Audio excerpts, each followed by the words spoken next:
to the 2024 Stanley Cup odds, the Hurricanes remain the favorite, followed by the Panthers and the Rangers. Interesting that they all are coming from the similar side of the bracket. While the Oilers have the top-end talent, I still don't think they have enough depth, and Stuart Skinner does not scare me in net. So I will take a long series from the Oilers and the Kings, and ultimately I think the Stars are the ones coming out of the West for the Stanley Cup. The Early Line, only on SportsGrid. I will say this. Beal is not going anywhere because I don't think he has enough value. If Phoenix gets knocked out in the first round, especially if this is like a sweep or a 4-1 series win for Minnesota, you will see Kevin Durant and or Devin Booker being traded. Betting above the rim, only on SportsGrid. It's smarter to be on SportsGrid, your 24/7 sports wagering network. The Early Line. Magical and historic season in Lincoln, Nebraska continues. He is the best player in the NBA, but also in the biggest moments where the national media is watching. Newswire. Something that we have never seen happen before with one of the iconic coaches in the game. Pharrell, coast to coast. The team covers. It's automatic. It's every time. Not sometimes. It's every time. Game time decisions. Luka is actually far more dangerous from three on the road this year than at home. This game here tonight, you may want to consider taking as many points as humanly possible. In-game live, prime time. We got not one, but two coaches fired systems in place. Sports Rage Late sort Night. of has letdown written all over it. It's going to be hard to match the emotion that they played with the other night. It's smarter to be on SportsGrid.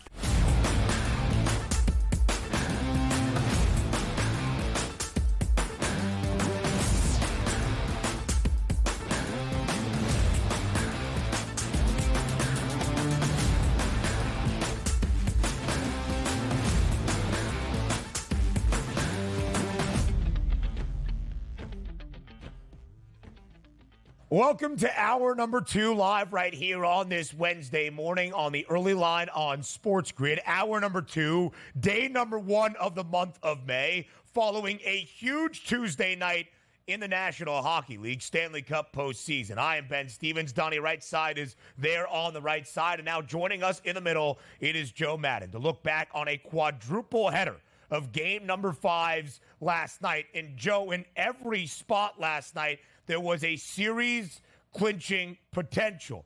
2 came through, 2 series are still marching on. We get your assessment on this Wednesday morning. Thank you for joining us here on the Early Line. And thanks, you guys. Excited to be here. It was a fantastic night of hockey out there on the ice. I thought 2 of these teams would be able to close it out. It just wasn't the 2 that I expected yesterday. So disappointing to see the Winnipeg Jets just not show up. And talk about that goaltending. Why didn't they start Boussoit, you guys? If you've watched hockey, you know that Boussoit is almost as good as Connor Hellebuyck. And in this series versus the Colorado Avalanche, the Winnipeg Jets' biggest weakness was Connor Hellebuyck in net. This is the first time ever I can remember a team allowing 5 goals in every single game of that series. Connor Hellebuyck is now 2-14 in the postseason.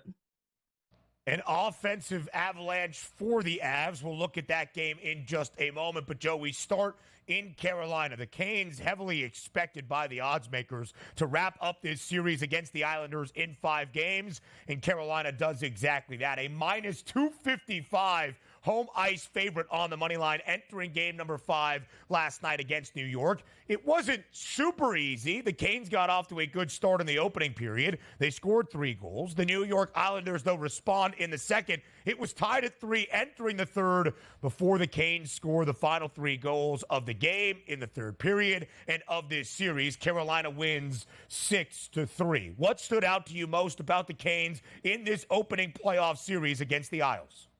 No, the Carolina Hurricanes just so dominant on both sides of the puck out there. Frederick Anderson is elite in net, and this team is strong offensively and defensively and can win a game either way. Now, versus the Isles here, they really had their way with them. The Islanders pushed so hard down the stretch, and they really did run out of gas in this series. As soon as we looked at that first period yesterday, seeing the Carolina Hurricanes be able to put 3 goals up on the board, I knew that game was done. The Isles' only way, and I know they were able to take a win in a higher scoring game, but their only win for me in that game yesterday was to be able to lock down, to have Varlamov stand tall in net and not allow the Carolina Hurricanes to play their game. But Carolina was just able to get things done. And yes, we saw a great effort in that second period out of the Isles, limiting the Canes in that one, holding them to no goals, but they had to do that from the get-go. So the Carolina Hurricanes will do fantastic moving on to the next round. This team is built. They have every single weapon they need to raise the Stanley Cup. It's going to be interesting to see what they've got versus the New York Rangers.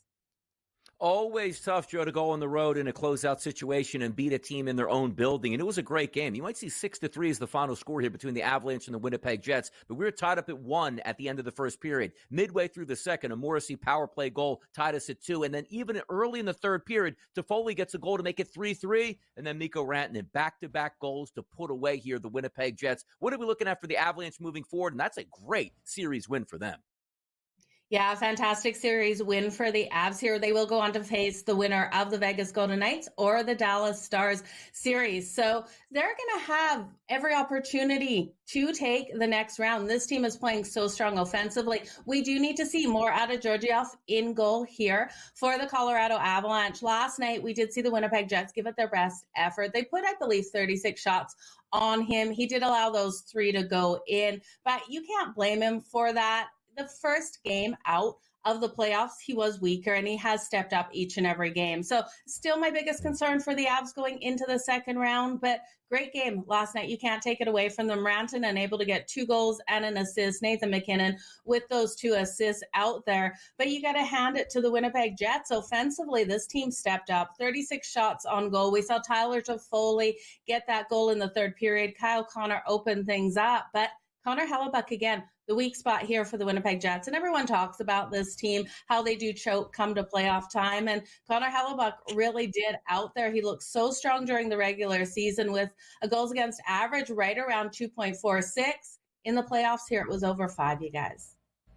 Yeah, the Avalanche scoring at least 5 goals in all 5 games, scoring 6 3 separate times. A total last night of 6.5 does go over in Winnipeg. Now, Joe, to the 2 series last night in game number 5 that we saw extended. First, we start in Vancouver. The Canucks stunned the Predators in game number 4 back in Nashville over the weekend, scoring in the final 6 seconds of regulation, and then the Canucks won it in OT. You would expect Vancouver to go back home and make a statement to end the series. The Predators had other ideas. We were scoreless entering the third and final period. The Preds scored 2. The Canucks score 1. Nashville sends this series back to Smashville for game number 6 with the 2-1 win. What did you make of Nashville's response last night on the road in Vancouver? I love what we saw of the Nashville Predators last night. This was a fantastic game, going scoreless into that third period. Zadorov did open up that scoring in the third period for the Vancouver Canucks, but then Vancouver got sloppy out there. They took that penalty, and as soon as they took that penalty, we did see Yossi be able to convert. Vancouver has to be kicking themselves because that conversion on that power play gave the Nashville Predators all the momentum they needed, and Carrier came out, ended up getting that last goal with the Preds winning that one 2-1.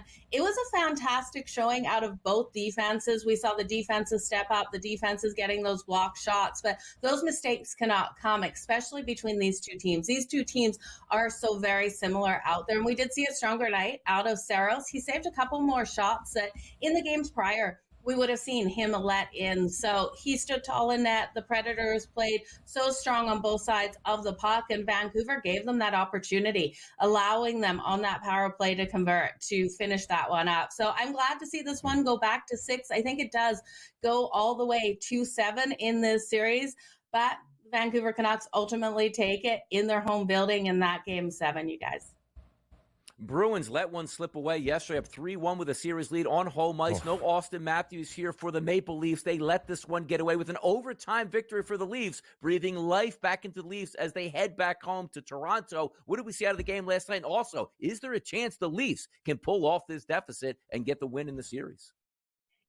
We did see the heart of the Toronto Maple Leafs last night, which is something we've all been questioning during this series. The Leafs haven't been coming out and looking like they carried out there. Now, without Austin Matthews on the ice, this team really did rally together. They put Joseph Woll in net, and he was able to get things done. He did absolutely phenomenal. And then we look at Matthew Knies. Matthew Knies able to get that overtime goal. He just stood in front of the net, waited for those shots to come and be able to get that rebound, and it was fantastic. I can't remember the last time in the playoffs that in overtime Toronto has been able to beat the Boston Bruins. This is something they have absolutely struggled against the Bruins. So it was a fantastic win for them. Now, Can they take the next one, or have they woken up the Boston Bruins?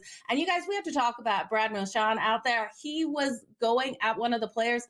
The linesman wrestled him down. I'm still shaking my head how the linesman got away with that. If you didn't see that hit on Brad Marchand, I would be screaming if I was the Boston Bruins. So as we keep it going, Joe, we have two more Game 5s tonight. Two intriguing spots. Up in Edmonton, the Oilers hoping to close out the series against the Kings. Nearly a $2 favorite to do that. And my favorite series so far in the Stanley Cup postseason. Will somebody win on home ice? We'll find out tonight in Dallas between the Stars and the Golden Knights. Last year's Stanley Cup champs Vegas, a road underdog tonight in Dallas, but it hasn't stopped them yet. Joe will stay with us into the next segment for a quick breakdown and a preview of both of the Game 5 doubleheaders that we have around the NHL Stanley Cup postseason on this Wednesday, the opening night of May. Come back and join us here on the Early Line on SportsGrid.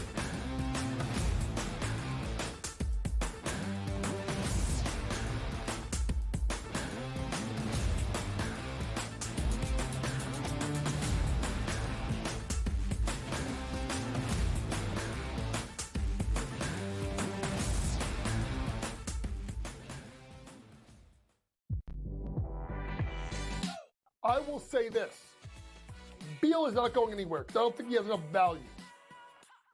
If Phoenix gets knocked out in the first round, especially if this is like a sweep or a 4-1 series win for Minnesota, you will see Kevin Durant and or Devin Booker being traded. Betting above the rim, only on SportsGrid. So I turned it off. I got my sweat done, and I'm leaving. I'm taking my money. I'm going home, and I don't want to talk to you for the rest. Oh, yes! There it is. 6-3. Catch the over. The over is hit. The Padres are our heroes. That's how we end the show. show. Oh, well, let's just sign off. Let's just call it a show. In-game live, prime time, only on SportsGrid. I think they're looking for a space where they can be comfortable, perhaps make some NIL money in the process, but be better set up long-term as opposed to it being 1 year jumping around. You want to kind of get your core players that have been here a couple of years and then go get the high-profile recruit and then supplement at the transfer portal. Inside the transfer portal, only on SportsGrid. Game Time had 35 in the first half, Cam. And then, of course, he did not have another point the rest of the game. Lillard's, it's playoff game time. This guy will show up. He will hit shots. Indiana, you better respond here because I'll tell you, that's a bad loss. We were wrong, Carver. Like, hey, I was on the Pelicans. This game, I lost. Pharrell Coast to Coast, only on SportsGrid.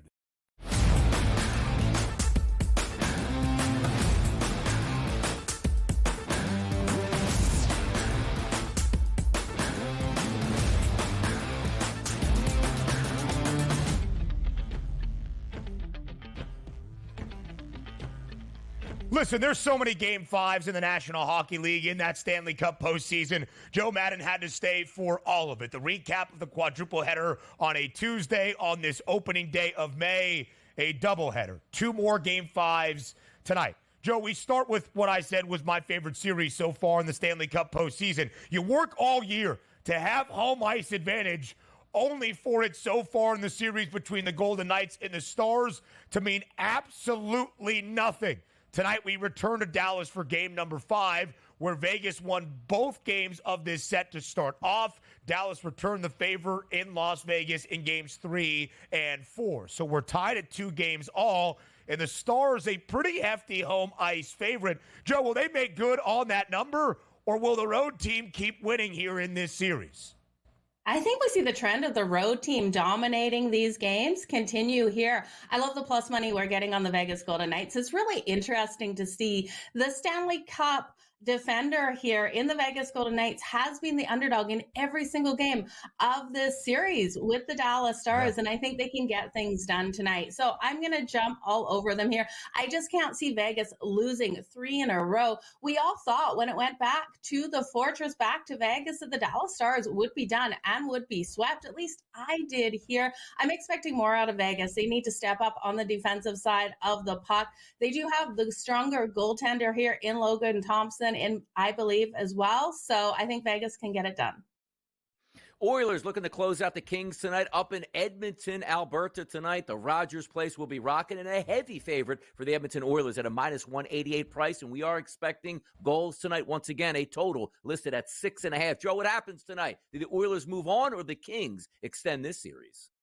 It was crazy to see in that last game that the Edmonton Oilers won it 1-0. I do expect the Kings defense to really show up again. We saw the Kings defense come to life in that game, only allowing 12 shots on goal. And of course, that one of those shots were able to hit and get the win.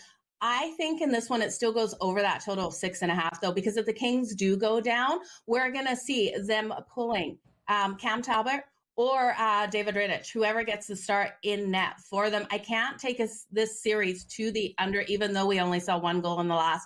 One thing I am counting on, though, is Kempe here of the LA Kings to get those shots on goal today. You can take him for 4+ shots on goal. That's coming in at plus 108. He has been driving this LA Kings team, and I do think you could look at him for the anytime goal as well. But at the end of the day, you guys, the Edmonton Oilers are just playing so strong versus the LA Kings. I'm leaning to taking them here, but you got to lay so much on that money line. This is kind of like a puck line win here. With those empty netters coming into play, Edmonton probably does it. The Oilers right now tied for the second best price to win the Stanley Cup at 5-1, alongside the Florida Panthers. Both teams over $1 behind your Stanley Cup favorites, the Carolina Hurricanes, who advanced to the second round after the closeout win last night in Game 5 against the Islanders. Joe, we appreciate the time on this Wednesday morning. Thank you for the breakdown across the Stanley Cup postseason. Best of luck, everyone out there on the ice. Thanks for having me, guys. Thank you so much. So now we turn our attention to Major League Baseball. May 1st, DRS, an important day in the MLB calendar. You heard it from our guy, Craig Mish, all year long. You don't make money in Major League Baseball forecasting the future, looking at results in April, but they still count. Do we start to change our assessment now in the month of May? So after a full month of this MLB season in 2024, let's see where the markets stand in both of the pennant prices. We start in the American League, and the story, Donnie, has been the preseason favorites, the Houston Astros, on a 3-game winning streak as of this moment, but still 9 games below 500 at 10-19, and they have seen their American League pennant price move back by nearly $3. Because of it, the Yankees have emerged as the favorites, plus 320. The Orioles, $1.50 of movement as well, from plus 650 down to 5-1. The Rangers have remained the same. The Mariners virtually the same. The Twins back by $1, but virtually the same, and $4 of negative movement against Toronto. But again, the story is Houston. Would you buy into an Astros price here to start off May, hoping they regress back to the mean and have a more successful MLB campaign from this point on?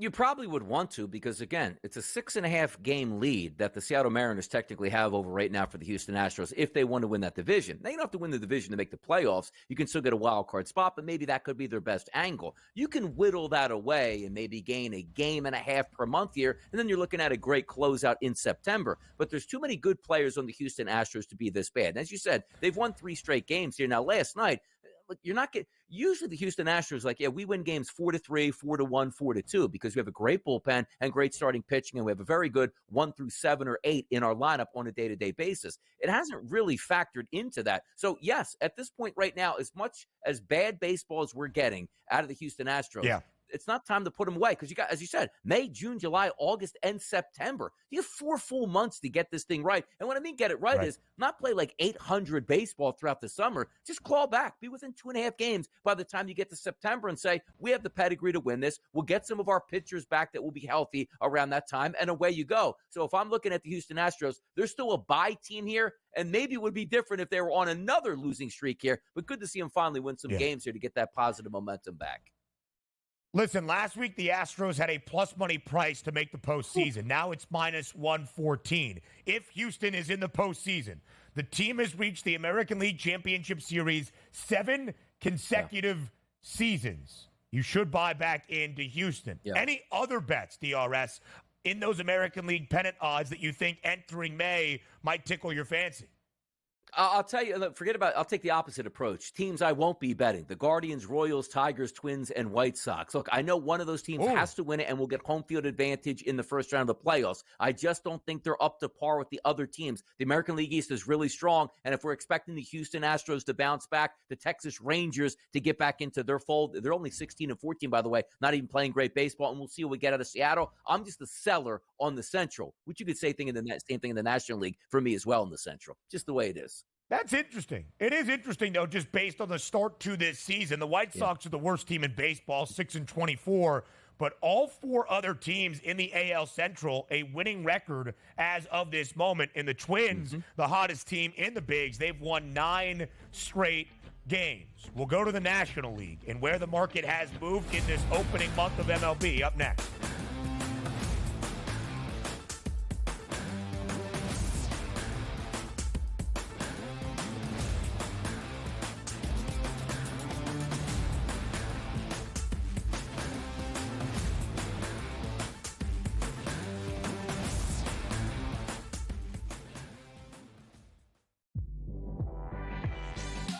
I will say this. Beal is not going anywhere because I don't think he has enough value. If Phoenix gets knocked out in the first round, especially if this is like a sweep or a 4-1 series win for Minnesota, you will see Kevin Durant and or Devin Booker being traded. Betting above the rim, only on SportsGrid. So I turned it off. I got my sweat done, and I'm leaving. Taking my money. I'm going home, and I don't want to talk to you for the rest. Oh, yes! There it is. 6-3. Cast the over. The over is hit. The Padres are our heroes. That's how we end the show. That's how we end the show. Oh, well, let's just sign off. Let's just call it a show. In-game live, prime time, only on SportsGrid. I think they're looking for a space where they can be comfortable, perhaps make some NIL money in the process, but be better set up long-term as opposed to it being 1 year jumping around. You want to kind of get your core players that have been there a couple of years and then go get the high-profile recruit and then supplement at the transfer portal. Inside the transfer portal, only on SportsGrid. Game Time had 35 in the first half, Cam. And then, of course, he did not have another point the rest of the game. Lillard's, it's playoff game time. This guy will show up. He will hit shots. Indiana, you better respond here because I'll tell you, that's a bad loss. We were wrong, Carver. Like, hey, I admit, I was on the Pelicans. This game, I lost. Pharrell Coast to Coast, only on SportsGrid.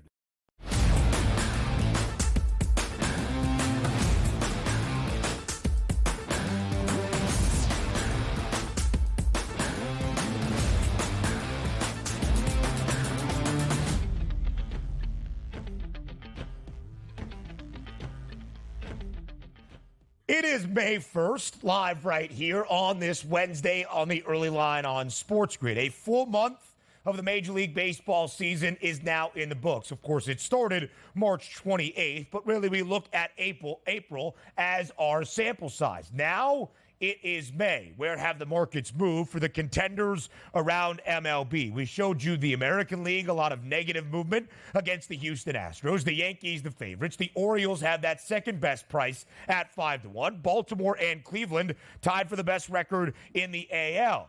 Now we go to the National League. And really, Donnie, the story is the same atop the NL. We expected before the year got going it would be the Dodgers and the Braves. It's really where the prices remain at this moment. Plus 165 was the opening day number for LA. 5 cents off that, plus 160. Plus 250 was the opening day number for the Braves. Plus 220 now for Atlanta. Still the best record in the National League based on win percentage, despite the Philadelphia Phillies having the most wins. The Phils, the first team in MLB to get to that 20-win threshold. And because of it, $1.50 off the price of Philly. But you're already starting to see the tiers emerge in the National League. There's the big two, LA and Atlanta. And then right behind them is Philadelphia. And then from the Phils to everybody else, a considerable drop-off as well. Yes, and that's what you have to focus on. The Phillies, again, the first team in Major League Baseball with 20 wins, but not even in first place. You say, how to make that make sense? Well, the Braves still have a couple games in hand at 19-9 on the season, even though they did lose their past 2 games. The Phillies did win their game last night, so they're only a half game out. We're to take a look at the shelves, right, in the National League. It really feels like, to me, Ben, it's the Atlanta Braves, the Philadelphia Phillies, and the Los Angeles Dodgers. Now, hear me out on this. I don't expect things from the Mets, Nationals, and Marlins down the stretch to challenge the Phillies or the Braves for supremacy in the East here. But let's roll it over to the West Coast here. The Dodgers at 19-13 on the season. Not tremendous, but the only reason why you're taking a look at them with a 4-game lead out in the West is because we haven't played great baseball with the other teams in the division. We didn't expect anything coming into the season from the Colorado Rockies, and we're getting nothing from them. But the Arizona Diamondbacks made it to the World Series last year. They're under 500. The Padres, even though they lost some talent in the offseason, still very talented, under 500. The San Francisco Giants had a very good offseason finally here and got some playmakers. They're under 500 as well. I'm waiting to see behind the Dodgers who actually tries to push them throughout the summer, because the one thing that I'm actually surprised of, if you would have told me here in the month of May, as we open up today, that the Dodgers would be in first place, but everybody else would be under 500, then I might tell you they have a 7 or 8 game lead at this point, and it's already done here. So the Dodgers catching some breaks on how the rest of that division is playing. Now, if we focus on the Central, much like I just told you about the American League Central, I'm not looking to buy on those teams. But also, these teams are having good seasons. You take a look at the Pirates, who opened up very good, have now slipped to 14-17, 2 games under 500. The Cardinals here, but then you take a look at the Reds, above 500. The Cubs at 18-12. That's not barely getting by. That's a very good record. And then the Brewers at 18-11. I think there might be a chance that these teams could make some noise, like win a playoff round. But again, to me, it's really hard to focus outside of the Braves, Phillies, and Dodgers, because I do believe they are head and shoulders above the rest of the National League, Ben. The Cardinals were the preseason favorites to win the Central. Right now, the third best price at plus 270. Again, below 500. The Cubs are the favorites at plus 180. The Brewers have the best record by having 1 less loss than Chicago at this moment, but they're backed by nearly 50 cents at plus 240. So Chicago plus 180, Milwaukee plus 240 in the Central, the Cards at plus 270. All 3 teams separated by less than $1. I say that because the Cardinals have seen negative market movement against them in the National League pennant prices. The reigning NL pennant winners, the surprise team a year ago in the D-backs, have seen negative market movement, 17-1 to now 20-1, $3 against Arizona. They're 3 games below 500. Donnie, from the Phillies price at plus 650, currently in the National League pennant odds, you have to double the number for the Phils and then add on some change to get to the Cubs, who have the 4th best price at 16-1. Those tiers are already emerging, and I'm not sure they really change throughout this MLB season. No, and the only reason why they would change if you get devastating injuries. Now, we already saw a devastating injury from the Braves, but they're so deep right now and so talented 1 through 9 in their lineup, they usually can hit their way out of bad pitching here. But also keep in mind, The Braves, to me, might have the best general manager and front office in Major League Baseball. They will make some moves around the deadline if they need to fortify that front end starting pitching staff. I believe that happens. So for me, again, Braves, Phillies, and Dodgers. As long as we don't get wrecked by injuries at the end of the season, those three teams will be vying for that supremacy with that number one seed in the NL for me. The Mark Zinno half hour comes your way next. We start with draft discussions here on the Early Line.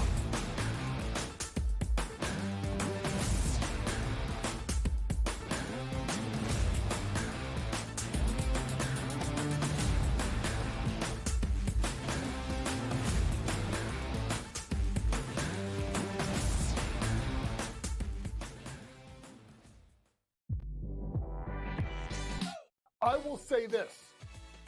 Beal is not going anywhere because I don't think he has enough value. If Phoenix gets knocked out in the first round, especially if this is like a sweep or a 4-1 series win for Minnesota, you will see Kevin Durant and or Devin Booker being traded. Betting above the rim, only on SportsGrid. So I turned it off. I got my sweat done, and I'm leaving. I'm taking my money. I'm going home, and I don't want to talk to you for the rest. Oh, yes! There it is. 6-3. Catch the over. The over is hit. The Padres are our heroes. That's how we end the show. That's how we end the show. Oh, well, let's just sign off. Let's just call it a show. In-game live, prime time, only on SportsGrid. I think they're looking for a space where they can be comfortable, perhaps make some NIL money in the process, but be better set up long-term as opposed to it being 1 year jumping around. You want to kind of get your core players that have been there a couple of years and then go get the high-profile recruit and then supplement at the transfer portal. Inside the transfer portal, only on SportsGrid. Game Time had 35 in the first half, Cam. And then, of course, he did not have another point the rest of the game. Lillard's, it's playoff game time. This guy will show up. He will hit shots. Indiana, you better respond here because I'll tell you, that's a bad, bad, bad loss. We were wrong, Carver. Like, hey, I admit, I was on the Pelicans. This game, I lost. Pharrell Coast to Coast, only on SportsGrid.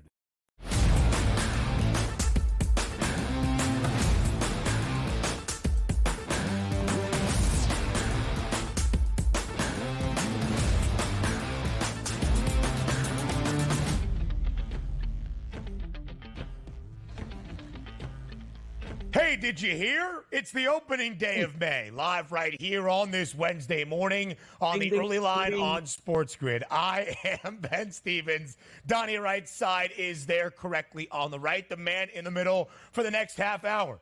It's Mark Zinno. Some draft discussions, some final NFL draft reactions and takeaways, and we'll look at the future for these rooks now in the NFL before we get some Major League Baseball plays from Mark Zinno on this Wednesday as well, the first day of May to be exact. Zinno, thank you for joining us here on the Early Line here on SportsGrid. Ben, great to be back with you. Good to see that London Bridge didn't fall down while you were there, and Big Ben and Parliament are still there. And look, just can't get left, can you, Ben? Can't get left? What do you mean? You don't get the reference from European. Come on, vacation.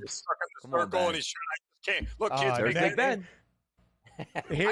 Next thing I know, he's going to start singing the Sanford and Sons theme song again, and I'll be left in the dust. There it is, DRS. Good stuff. The reference is right over my head. All right, Zinno, let's go to the NFL draft because when I returned from Europe, the first day was that 2024 NFL draft, and I was as perplexed thinking I was on the wrong side of the road once again with what the Atlanta Falcons did at 8th overall. You are down there in the Atlanta, Georgia area, of course, with the selection of Michael Penix Jr. at number 8 after the acquisition of Kirk Cousins this offseason. Maybe you have some sort of different insight we are missing from folks in the ATL. Zinno, what was your reaction? How stunned were you when the Falcons drafted Michael Penix Jr. at number 8? Well, the Falcons probably should have went left because they certainly didn't go right in taking Michael Penix 8th overall. Look, the problem with the Falcons taking Michael Penix isn't a philosophy issue. It's not a like, let's take the best player available. Let's go get a quarterback that can back up our guy and possibly transition and being our quarterback in the future. There's nothing wrong with that philosophy. The issue that is that you are not a team that's in position to do that. You don't talk about putting money away and saving while you're still in debt. And the Falcons are an organization that is in debt. They need to win, and they need to win now. They don't have the cachet that the Green Bay Packers had. They don't have the cachet that the Kansas City Chiefs had by being a perennial playoff team with a quarterback on the last year of his deal before you drafted Patrick Mahomes. They didn't actually take a first-round pick and then reach back into the second round, back into the end of the first round, and take a quarterback like the Green Bay Packers did. This is a team that has no success. You can't talk about succession when you don't have success. So you have to have some measure of success first before you talk about succession, and the Falcons don't. The bigger issue here, guys, is this whole plan and this whole execution of it is shrouded with supposition and assumption above all else. Like the idea that the Falcons of all teams, and I don't say this to denigrate them other than just that it's a historical fact. The Falcons of all teams could sit there and go, well, we're not going to be picking in the top 10 or anytime soon. What? I'm sorry. This is the team that never had back-to-back winning seasons prior to Matt Ryan showing up, and you've now declared that you won't be drafting in the top 10 anytime soon. Really? Really? You're one play away from your entire season going in a completely different direction. I don't wish it to happen, but if their starting left tackle, Jake Matthews, blows out a knee in training camp, how's the season going to look? Completely different than it would have. I mean, that's how fragile the NFL is. And in a league that is not for long, where everything goes upside down year to year, the idea that you can suppose there will be no other quarterbacks to draft and we won't be drafting in the top 10 anytime soon to go get one, it's poor assumptions. It's bad management. It was derelict decision-making across the board by the Atlanta Falcons. Yeah, and there's no real way you can spin this, too, because sometimes you take that litmus test in the first round. And I always say this, that I do truly believe that if you just let your fan base pick your first-round pick, they probably would outdraft the front office and the general manager long-term here. Now, granted, Rand's 3, 4, 5, 6, and 7, the public's not doing that. But having said that, you take a quarterback in number 8. If you didn't sign Kirk Cousins, I don't think anybody would have an issue with taking Michael Penix. If you identified that's the quarterback that you absolutely wanted. But the fact that you picked Kirk Cousins, and you're right about this, so many people do bring up the Patrick Mahomes decision. It wasn't as if they said, Alex Smith, we just gave you $100 million guaranteed. We hope you're here for 4 years. And, oh, yeah, it's going to be really nice to have if our backup quarterback, who is our 8th overall pick, never sees the field. That's a great problem. I completely disagree with that. And also, let me ask you this question, Mark. Moving forward to next season, Kirk Cousins, your starting quarterback, we expect him to play well. I always thought the Falcons were the best team in the division. If you drafted, let's just say, Roma Dunze with the 8th overall pick as it got to you, and you said, you know what, now we have Kirk Cousins, I slammed the door on this division. I'm not saying that they're going to fall on their face because they got Michael Penix, but they had a real chance to separate themselves in the NFC South, and I don't think they did that. No, and moreover, I mean, I don't know how this plays out effectively. There's just a very small window where this all works out. And the only scenario where it all works out is Kirk Cousins plays well, they make deep playoff runs, possibly win a Super Bowl, and then Kirk Cousins retires and turns the reins over. Right? I mean, if the Falcons make the playoffs next 2 years, are you dumping Kirk Cousins in favor of a quarterback who's never taken a snap? Like, is that what the plan is? I mean, and if you didn't believe that Kirk Cousins was going to be healthy enough to play, what did you give him $180 million for? If you were that concerned about his injury, why would you pay somebody that you have valid injury concerns over? So let's say Kirk Cousins is behind in his rehab and can't start week 1. And Michael Penix comes in and starts the first 4 or 5 weeks of the season. They go 4-1, 5-1. Are you benching him to put Kirk Cousins in because you paid him $100? Like, there's no – why would you manufacture a quarterback controversy? The narrative about Kirk Cousins, which I don't buy into, Kirk Cousins can't win in primetime. Let the Falcons lose their first primetime game with Kirk Cousins. You know what's going to be screaming from the stands? Because, guys, look, I hate to break it to you in case you remember, left-handed black quarterbacks in Atlanta are a thing that people still hang on to. They do. They've been lusting for another one to come along since the last one left. Like, it is a town where that matters. That's why they were going after Justin Fields so hard. The entire fan base wanted Justin Fields here because he was a Georgia guy. I mean, all this stuff plays into it. I just can't understand why the front office would create and manufacture their own quarterback controversy. So it doesn't make any sense, really, when you think about it from any angle. What Terry Fontenot said, the general manager for Atlanta, that if we have success, we're not drafting in the top 10. The Falcons have had a top 10 selection in the last 4 NFL drafts, so based on recent sample size, we don't expect that to really change anytime soon. And if they're having success, then that would mean Kirk Cousins is playing well continuously through his deal. You might not see Michael Penix Jr. for 2, 3, 4 years. And if that's the case, then how do we judge his rookie contract if he's going to see a second one in Atlanta? None of it makes sense. Michael Penix Jr. has found himself in a bad situation. Kirk Cousins has found himself in a bad situation and has every right to be pissed. But Zinno, let's talk what will actually happen and what we see on the field starting in 2024. Not the future, not beyond, for the Falcons. When Kirk Cousins was signed, Atlanta became the odds-on favorite to win the NFC South. Do you think any of these weird draft decisions affects the Falcons in terms of their on-field success just for this upcoming NFL campaign? No, because they still have the best quarterback in the division, and they still have arguably a top 2 quarterback in the NFC. I mean, Jalen and Dak are really all that's left in the NFC. Who's better than Kirk at this point in time? I mean, is Brock Purdy better than Kirk Cousins? I don't think so. But beyond all that, so they still have every reason to believe that they are the favorite to win this division and the favorite to make a playoff run here. I don't think those things are all that crazy just because you drafted Michael Penix.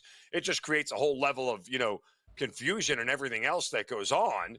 But again, if they do hit a bump in the road, it's going to be wild times here. There's no reason not to think that the Falcons are the best team in this division when we kick a ball off in September.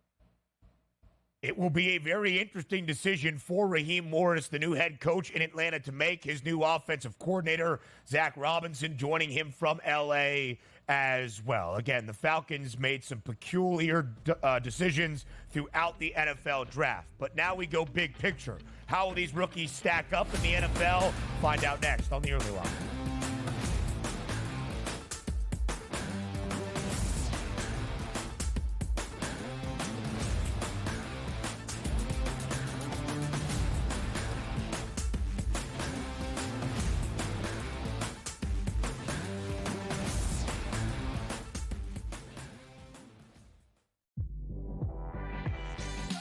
I will say this. Beal is not going anywhere. I don't think he has enough value. If Phoenix gets knocked out in the first round, especially if this is like a sweep or a 4-1 series win for Minnesota, you will see Kevin Durant and or Devin Booker being traded. Betting above the rim, only on SportsGrid. So I turned it off. I got my sweat done, and I'm leaving. I'm taking my money. I'm going home, and I don't want to talk to you the rest. Oh, yes! There it is. 6-3. Catch the over. The over is hit. The Padres are our heroes. That's how we end the show. That's how we end the show. Oh, well, let's just sign off. Let's just call it a show. In-game live, prime time, only on SportsGrid. I think they're looking for a space where they can be comfortable, perhaps make some NIL money in the process, but be better set up long-term as opposed to it being 1 year jumping around. You want to kind of get your core players that are going to be there a couple of years, and then go get the high-profile recruit and then supplement at the transfer portal. Inside the transfer portal, only on SportsGrid. Game Time had 35 in the first half, Cam. And then, of course, he did not have another point the rest of the game. Lillard's, it's playoff game time. This guy will show up. He will hit shots. Indiana, you better respond here because I'll tell you, that's a bad loss. We were wrong, Carver. Like, hey, I admit, I was on the Pelicans. This game, I lost. Pharrell Coast to Coast, only on SportsGrid.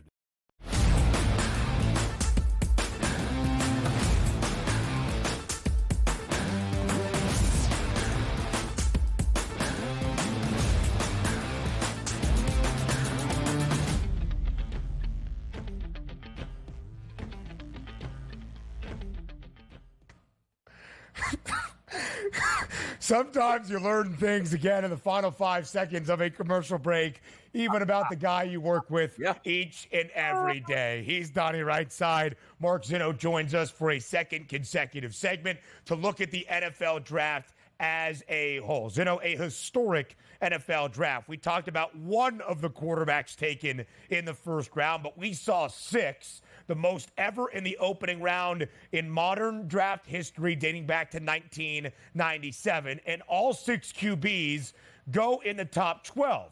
But just because we had 6 quarterbacks, go in the first 12 selections of the 2024 NFL draft does not mean all are going to have successful NFL careers with these organizations. If there is one quarterback you are most concerned by at this moment, who is he and which team does he play for? Oh, I mean, I think they all have their reasons to believe that they're going to be very good. I think that Caleb Williams is set up in Chicago very well, as is Jaden Daniels in Washington. Drake May has got to be the biggest concern to me, simply because what does he have around him? I mean, Ben, walk up to an average fan in New York City and go ask them, name me 3 Patriots wide receivers. Nobody knows who the hell they are, because I don't know who they are, because they don't have any, right? Like, at least Washington has weapons. At least Chicago has weapons. You don't have to worry about Michael Penix because he's not going to see the field. You look at Minnesota.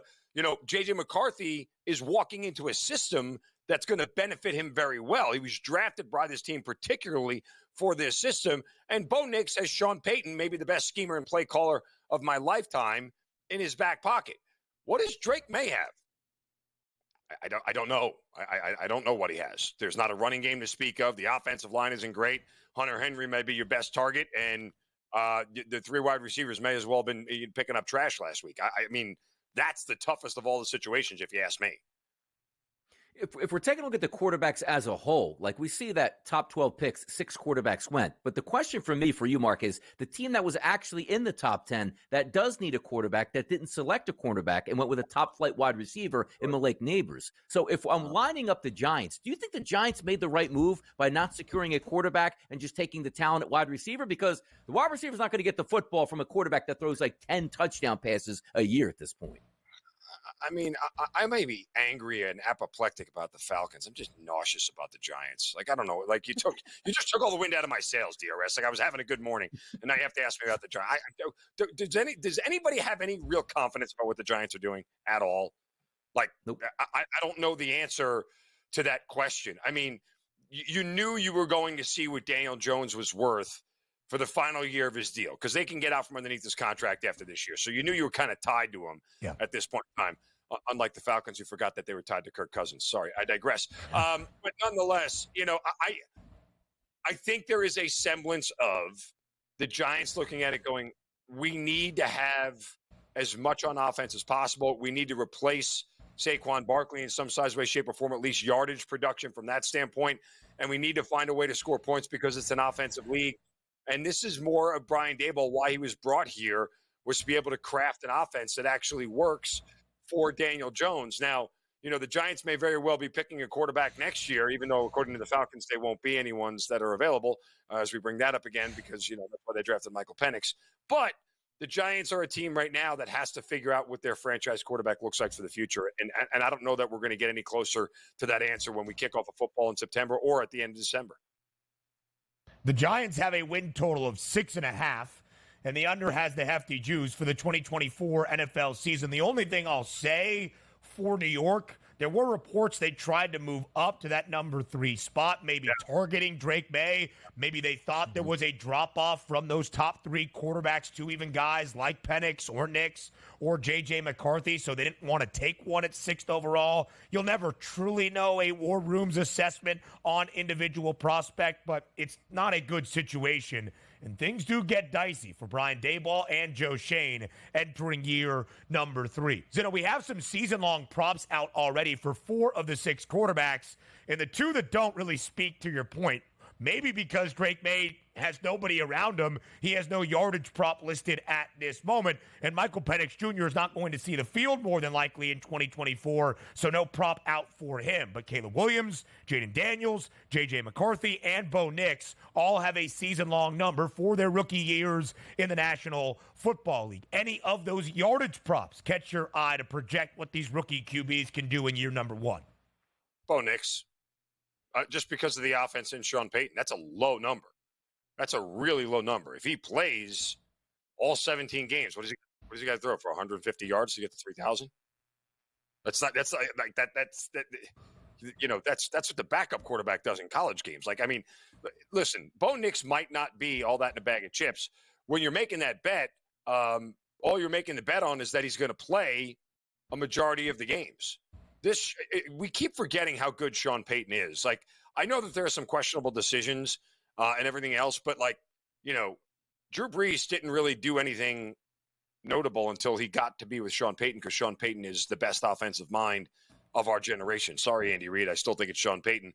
That said, if they are a team that is competitive and winning games, Bo Nix is going to have a shot to play 16, 17 games. And if he does that, he should clear that number easily. That is a dangerously low number. If we're taking a look here in round number. Yeah. Go ahead. Donnie. Follow up, BWS. No, Go ahead. I didn't mean to jump on your toes. We were just coming up to that minute marker when we got to get to the commercial break. But I was just going to say that Russell Wilson threw for even more than 3,200 yards last year in what was considered a dismal Denver offense. Love the Bo Nix number as well. And you compare Caleb Williams at 3,400 and a hook to Justin Fields a year ago, 28.75 and a half. The reason I remember that season-long prop for Fields is because I bet it with the assumption that if Fields did not go over, he would not remain the franchise quarterback in the Windy City. Sure enough, he stayed under. Only played 12 games last year, but sure enough, stayed under that number. And now it's Caleb Williams as the face of the franchise for this Bears organization. Now we'll get some Major League Baseball plays for this individual day on Wednesday with Mark Zinno. Win with Zin on the other side of the break here on the Early Line.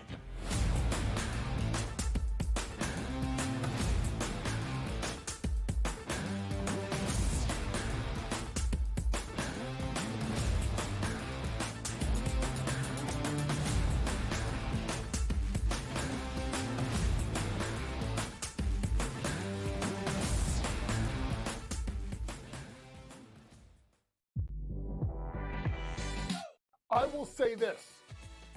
Beal is not going anywhere because I don't think he has enough value. If Phoenix gets knocked out in the first round, especially if this is like a sweep or a 4-1 series win for Minnesota, you will see Kevin Durant and or Devin Booker being traded. Betting above the rim, only on SportsGrid. So I turned it off. I got my sweat done, and I'm leaving. I'm taking my money. I'm going home, and I don't want to talk to you for the rest. Oh, yes! There it is. 6-3. Catch the over. The over is hit. The Padres are our heroes. That's yes! How we end the show. That's how we end the show. Oh, well, let's just sign off. Let's just call it a show. In-game live, prime time, only on SportsGrid.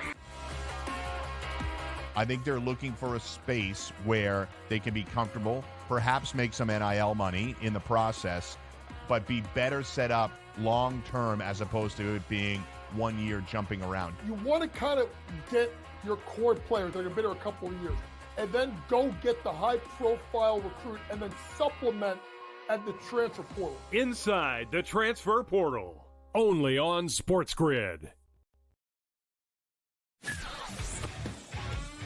Game Time had 35 in the first half, Cam. And then, of course, he did not have another point the rest of the game. Lillard's, it's playoff game time. This guy will show up. He will hit shots. Indiana, you better respond here because I'll tell you, that's a bad, bad, bad loss. We were wrong, Carver. Like, hey, I admit, I was on the Pelicans. This game, I lost. Pharrell Coast to Coast, only on SportsGrid.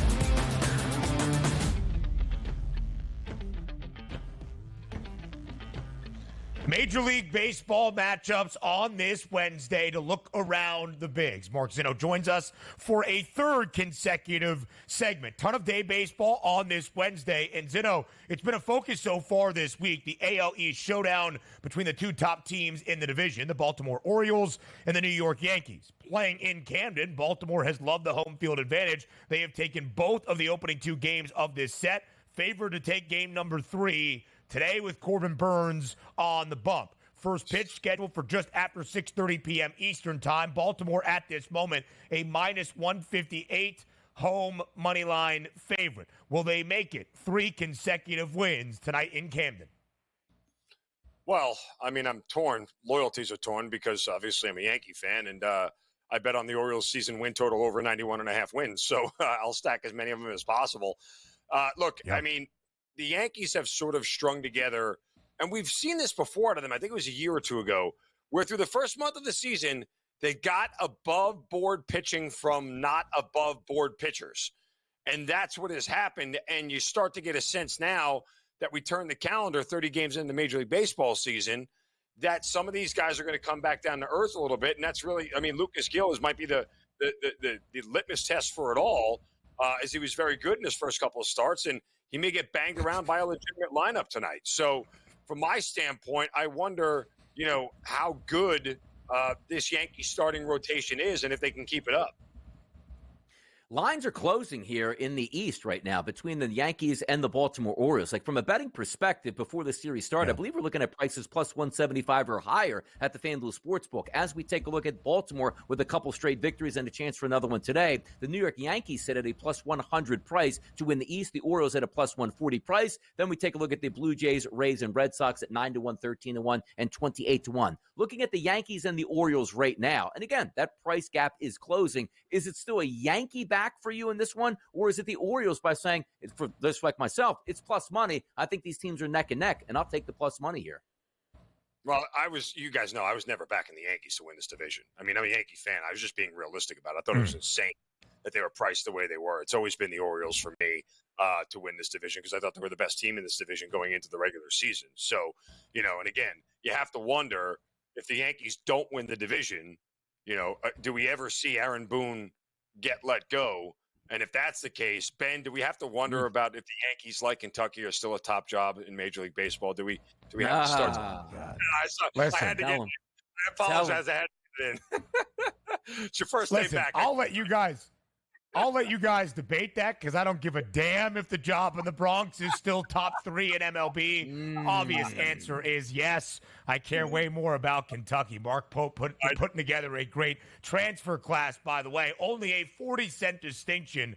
New York right now entered this series an odds-on favorite in minus money to win the AL East. Now even money plus 100. The O's back by 40 cents, plus 140. Baltimore a game lead, now at 19-10. The Yankees at 19-12. So we looked at where the market has moved after the first full month of this MLB season earlier on in this second hour. The Astros, of course, have been a story all year long. Plus 360 entering the year were the favorites to win the AL pennant. Now plus 650, nearly $3 of movement against Houston. But the Astros have won 3 games in a row. Still 9 games below 500, but 10-19. When do you start to buy back into the Astros, if at all? I think you do it shortly. I mean, look, there's logic to say that the Astros will be at 500 or above 500 by Memorial Day. All it really takes is 1 6 or 7 game winning streak, and they'll put themselves right in that conversation again. And their prices are going to hold pretty steady. I mean, look, at the end of the day, if the Astros get into the MLB playoffs with an 83 and 81 or 83 and 79 record, is anybody really going to doubt their ability to go through the playoffs and win the World Series? Like they just have too much experience. I mean, people forget when the Yankees were in their run, they won 86 games in 2000, I think it was, made the playoffs and won the World Series. Like they weren't a great team. Once they get to the playoffs, they become different animals, and that's what the Houston Astros are. So I wouldn't sell all of my Houston Astros stock at this point in time. Wait for it to bottom out. I think we may have hit the bottom if they're starting to take a turn here. But I would look to buy back in shortly if you sold it. And playoff baseball, a completely different animal, as we have seen in the last few years with the expanded postseason. Houston, even at this moment, 10-19, still favored to get into the American League playoffs. Mark Zinno, we appreciate the half hour here on this Wednesday on the early line, and we'll let the Kentucky jab just go into the distance. It was a pleasure, guys. It is always a good time. We go to hour number 3 in just over 2 minutes here on the early line.